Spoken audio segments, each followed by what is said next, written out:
of America and to the republic for which it stands, one nation, under God, indivisible, with liberty and justice for all.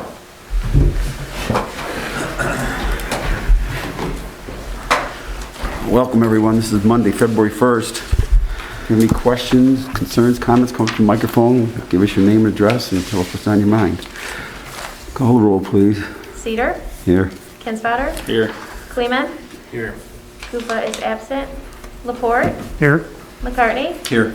Bolt? Here. I make a motion to to, go ahead. excuse Kufa. I'll second. All in favor, say aye. Aye. Opposed? Let's go to consent agenda. Number 5 is City Council minutes of January 18th, 2021, regular meeting, recommendation approved. So moved. Support. Motion is made, supporting questions? All in favor, say aye. Aye. Opposed? Number 6 is ordinance resolution A, introduction of dangerous buildings, 2021-01. Mr. Downey? Yeah.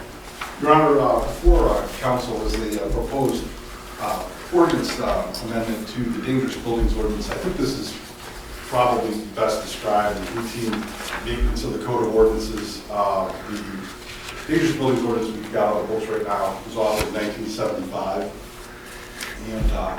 And Mr. Ropi and I've had some discussions in recent weeks about updating it.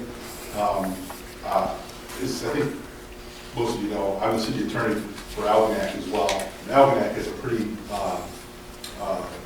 vital dangerous buildings enforcement regime in place.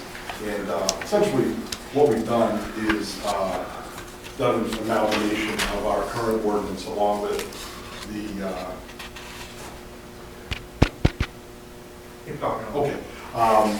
amalgamation of our current ordinance with a lot of the items with which I'm familiar in the city of Algonac. I think that it will provide a very deliberative process for the way, that these complaints are enforced, and I'll be happy to answer any questions you have about it. They offer us more of a remedy, a lawful remedy to when we had to attack something like that as well. I think so. That's a really good question.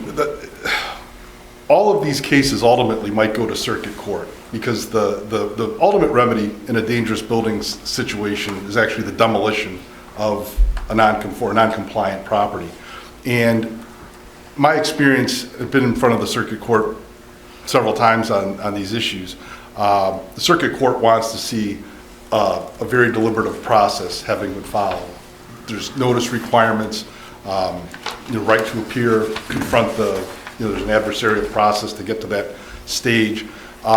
There's an appeals process sort of administratively, and then ultimately to circuit court. And what this proposed amendment does is builds that procedural regime into place so that if ultimately we do have to go to circuit court, we'll be able to show the court that this is obviously the last resort, and over months and months we've taken this party through the various stages without compliance. So the court would take into consideration the fact that we've done inspections, we've done notices, written notices, we've done visits, we've done ordinance violation tickets and things like that. We'd have to really have that step in place before we went after an ordinance? Yes, but and not only that, but that is almost the items that you've referenced, Councilmember McCartney, are the almost the precursor to a hearing where we would actually have an adversarial hearing where the administration's witnesses, code enforcement officer, building official would come in and present evidence as to why they believe this property is a dangerous building under the ordinance. The property owner would be able to come in and contest that or explain it, bring in their witnesses. The Dangerous Buildings Commission would then issue a ruling based on the evidence that they heard. If the property owner were unsatisfied with the determination of the Dangerous Buildings Commission, they would have the right to appeal, and essentially we call it de novo appeal from scratch to the City Council. And Council would be able to essentially hear a summary of what was presented to the Dangerous Buildings Commission. And Council could either affirm the order, it could modify the order, or it could rescind the order. and then there would be more due process in place after the city council weighed in. And if there's still no compliance, then and only then would the city be able to seek an order of demolition from the circuit court. So, yeah, it's a very, one of the criticisms we have down in Algonac is people don't like the fact that it takes so long. But my view is that the length of time that it takes to get from start to finish is a good thing, because we can convince the court that this is not something that was just done, slipshod or, by the, seat of our pants. It's been a very painstaking process where the property owner has had numerous attempts, or numerous opportunities, I should say, and the city's made numerous attempts to gain compliance. So because this is just an introduction, but if this were to be adopted, is it up to council and the mayor to establish a commission? And is that a standing commission like our other commissions are, where they're up every year or 3 years or 5 years or whatever it is? Yes. So that'd be a standing commission to Yes. deal with? Where do you have that? No, we have a building commission, but we don't have a dangerous building commission. And I was just going to ask. They are the same. Can we Well, make it they're the same? I think we can, yeah. Because that's mentioned in here as a standalone commission. So- Yeah, it is. Yes. All right, that's all my questions. And I think the number of people that sit on that are different, so that would have to be changed too, but. Jim, on page 5, section 14-186 is highlighted. Is that in addition to, what's different here than what we had 2 weeks ago? A lot. I'd have to, that might be a question I would better be able to answer in a different forum. I don't have them side by side, but it's virtually an entire rewrite. This amended ordinance is actually a little tighter, maybe by 2 sections than the previous ordinance, or the one that's on the books right now. But it's really, in terms of substance, it's the due process provisions that are different. There's more notice requirements, and the procedure for how you get from complaints to the commission, to the city council, and ultimately the circuit court is laid out in greater detail than the current ordinance. Right. So we're only introducing tonight. We'll be back in a couple weeks to adopt. Correct. I would make a motion that we approve the introduction of the ordinance. I'll support. All right, the motion is made, supported. Any questions? I do have a couple other questions for you. Do you advise that we do this as 2 separate commissions, a building commission and a dangerous building commission? I'm not sure that it matters. Okay. I specifically reference it as a dangerous buildings commission simply because that's the ordinance from which it's going to be derived.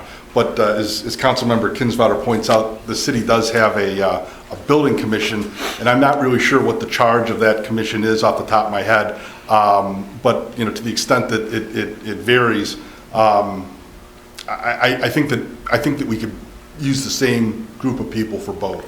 So do you believe you can set up the adversarial process, which I think is important from the way you've outlined it, if we were to do that first step without a commission, instead do it administratively with, or do you think that's not advisable to have Warren and the building inspector and maybe another member of the city council or something be a part of a administrative process instead of bringing it into a commission level? Well, that's an excellent point, and I think that the answer is that the due process before it gets to the commission is very much like what you described, Councilmember Voles. In other words, there's going to be correspondence in the form of notice of violations from, again, it might be the building official, it could be a code enforcement officer. They would be invited to have discussions with administration. Again, it could be with the mayor, it could be with the superintendent about how do we solve this problem. I understand that I have to have my roof fixed, but I can't do it in the next 14 days. Right. Is there some? But what happens is after those, we're assuming failures of those meetings with administration, then and only then would it advance to the commission. So it won't go to the commission as a first resort. Understood. Okay. Yeah, I was just for expedience, I was thinking of just going through that process, but if you feel like that's important, that's... I do, Yeah. and it's only because the question that I've gotten again and again, or I shouldn't say it's a direct question, but what's implicit in the court's analysis of these kinds of cases, if they get to circuit court, is has this person been afforded the opportunity to correct the problem? And if we have a notice of violation, let's say in February of 2021, you've got 2 weeks to contact us about fixing this, and there's no response. And then a second notice of violation goes out in March, and there's no response. And a final notice goes out in April, and there's no response. Or maybe there is a response that said, give us 90 days, we'll have it all taken care of. So there's an informal agreement made, and they disregard that agreement that they've made. Now, maybe we're into June, and then and only then will we convene the Dangerous Buildings Commission, and the evidence that the commission will consider is they've gone through all of these various procedural guideposts, and the problem still exists. We're going to call the city building official to testify. They'll be sworn an oath. This is all going to be done under oath and recorded as a deliberative process, and then the evidence will be taken from the city officials who claim that we've got this dangerous buildings situation on our hands. And then, of course, the property owner is afforded the opportunity to contest that. Sometimes that happens. A lot of my experience is it's mainly an explanation. There really is no substantive debate on where they are on this. It's really an excuse as to why it's been allowed to fester. And that's why, again, I think that having these procedural safeguards in place is so important, because I hesitate to say never, but there's almost never a defense to this on the merits. I mean, the place is falling down, it's ramshackle, it's a fire hazard, whatever. But the defense is going to be that we haven't been afforded due process to fix it. I see. So if there's this lengthy process that the city unfurls, and at every turn it's been ignored, then I find that the circuit judges who are signing an order to demolish somebody's property feel confident that they can do that because these people have been afforded every opportunity to fix it, and they haven't. How does this, just for my own knowledge, how does this, say I was to start a home and I just had a foundation that was sitting there, and then I let my building permit expire, is this part of like building code, or when do we move it from building into dangerous building? Does that make sense to you? Like, I'm wondering, like, when do we pull the trigger on going into this process with those buildings? Who decides that? I think that's the building official's determination to make based on the property management code, the property maintenance code, and the other, it could be the building code. The state has a sort of a combined code with plumbing, mechanical, electrical, and at some point, if a project such as you described is just stopped midstream, then the building official could come forward and say, listen, we've got a foundation poured here, nothing's gone on. This meets the definition of dangerous buildings under our ordinance, and I'm going to tell you why. Very good. Thank you. Those are Anybody my else? questions. All right, motion made, supported. I'll call the roll, please. Laporte, Yes. McCartney, Yes. Volz, Yes. Kinsfater, Yes. Kleeman, Yes. Cedar, Yes. carried, Your Honor. Thank you. Thank you, Mr. Dunn. All right, we'll go to B, Resolution 2104, Woodland Estate Special Assessment Investigation. Mr. Roque. Yes, Your Honor, members of council. Earlier in December, I mentioned the advisory petition that was sent in by the residents of Woodland Estates Condominium Number 2 about a proposed special assessment for improving the road in that development area. I was tasked with creating a report as required by the city code, so I have put together a report as long as accompanying materials from AEW. It was included in your packet for review tonight. What we're voting on tonight is a resolution that essentially says council has seen the report. We are interested in moving forward with the project. We're directing the city clerk to send a notice out to all the residents of the proposed special assessment district so that a public hearing can be had. I can basically give a longer version of my 30-second overview, which I'm about to give right now, to the residents. They'll have their chance to have their voice be heard, and then based on at the conclusion of that public hearing, council could vote to commit to the project. So with that being said, the a special assessment part of this infrastructure improvements is just related to the road itself, of which I am proposing a 60-40% cost share, where the property owners in the condominium development would pay 60%, split on an equal portion on a per parcel basis, and that the city would contribute the remaining 40%. That is the road improvement part of the project. At this point in time, the proposed storm sewer infrastructure projects, I'm recommending that the city be responsible for that cost in full.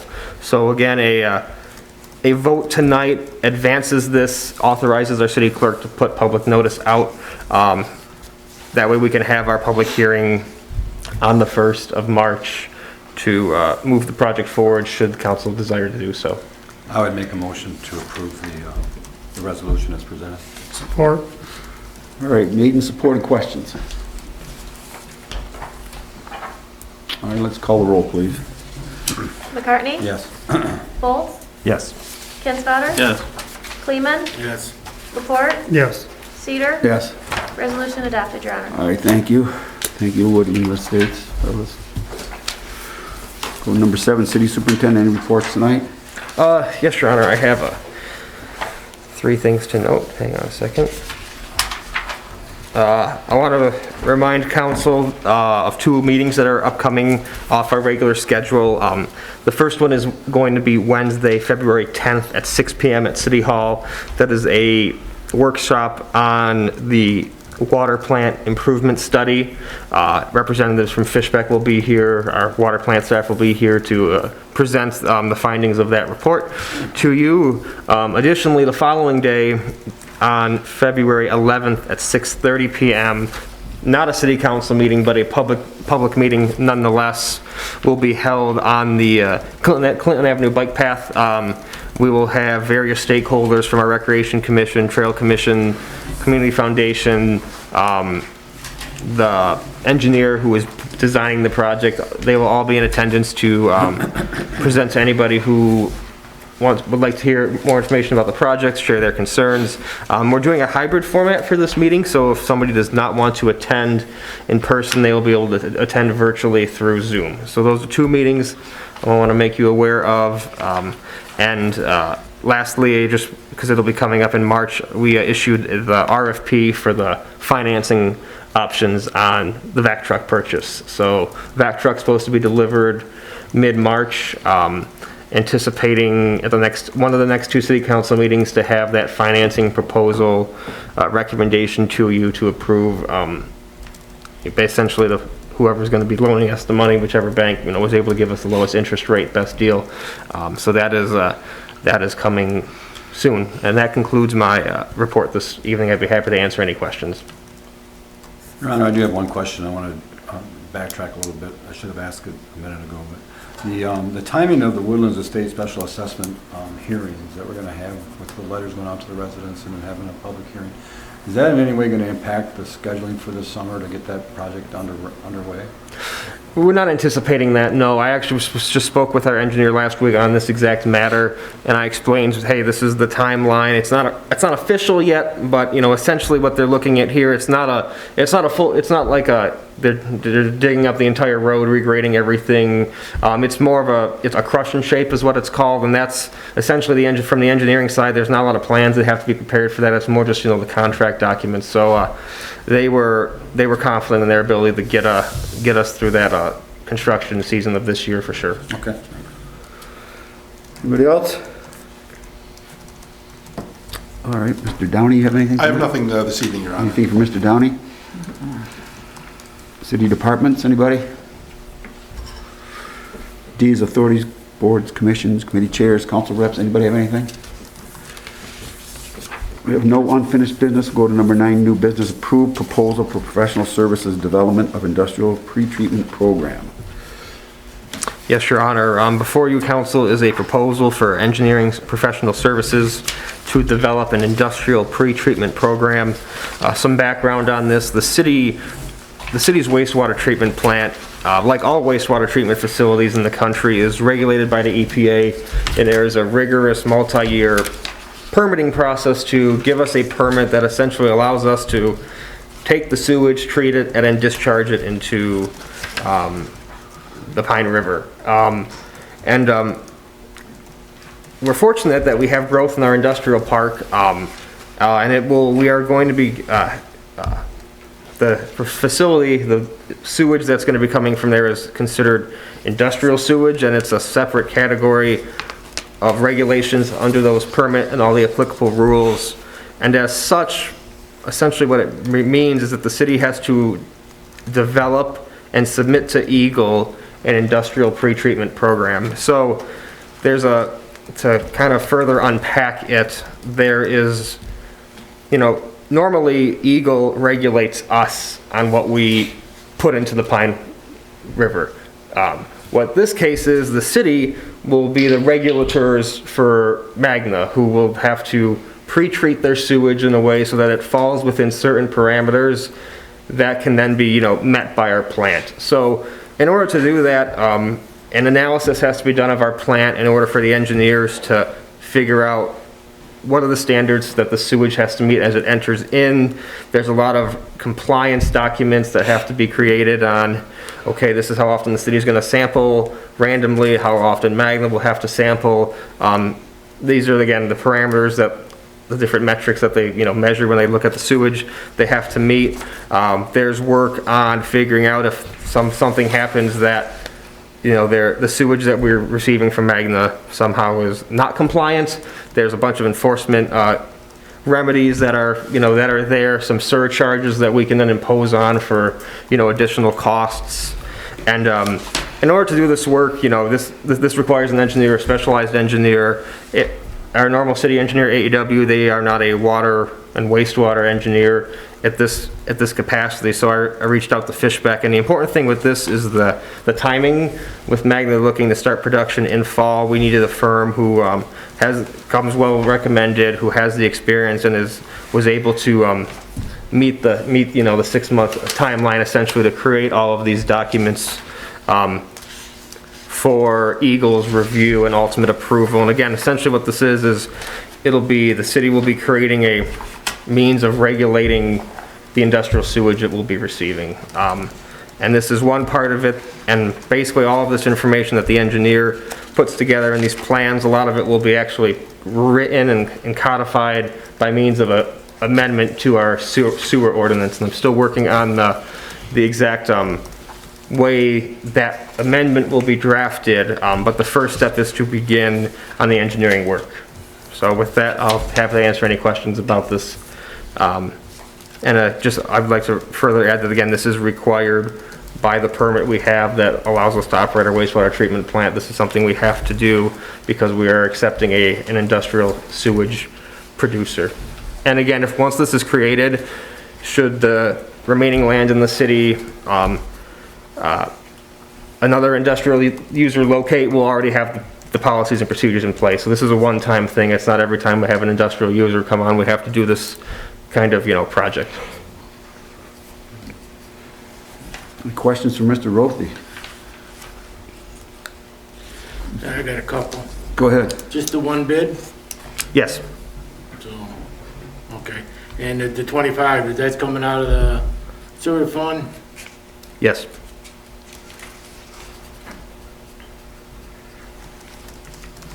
Do we need to waive the competitive bid on this?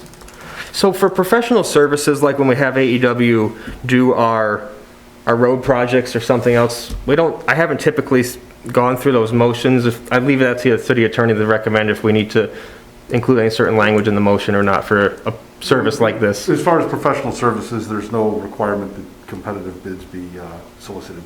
All right. I'd make a motion to approve the proposals. I'd support it.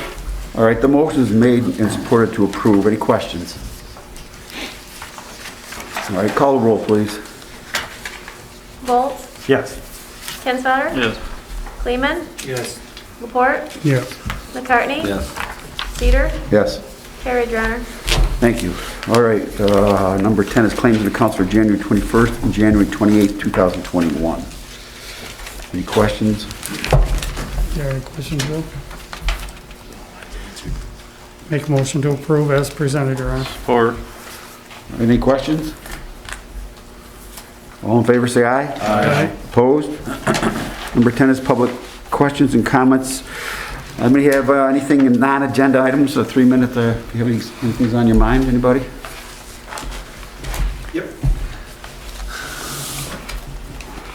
Evening. Fred Hayes, 709 Clinton.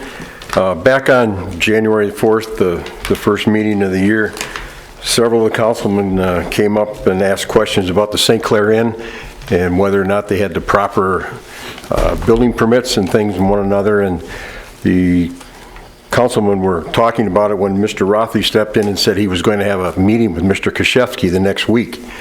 Well, I came to the meeting last week for the council meeting, and I didn't hear anything about the St. Clair Inn. And if Mr. Rothy had any input from Mr. Kashefsky on just what's going on with the St. Clair Inn and the building across the street from the inn.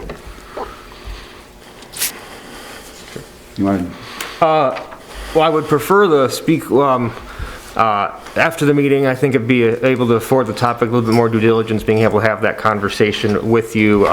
With this being said, if the council wishes for me to say more on the update, I'd be happy to do so if you guys desire. Tell them what you can tell them. So I did speak with Mr. Kotowski at the inn. He stated that he had the financing to finish the projects on all his properties. That's where we essentially left that conversation. We also, there are permits for the work that's being done there now, so there are permits that are in effect and are being worked under. On the east side.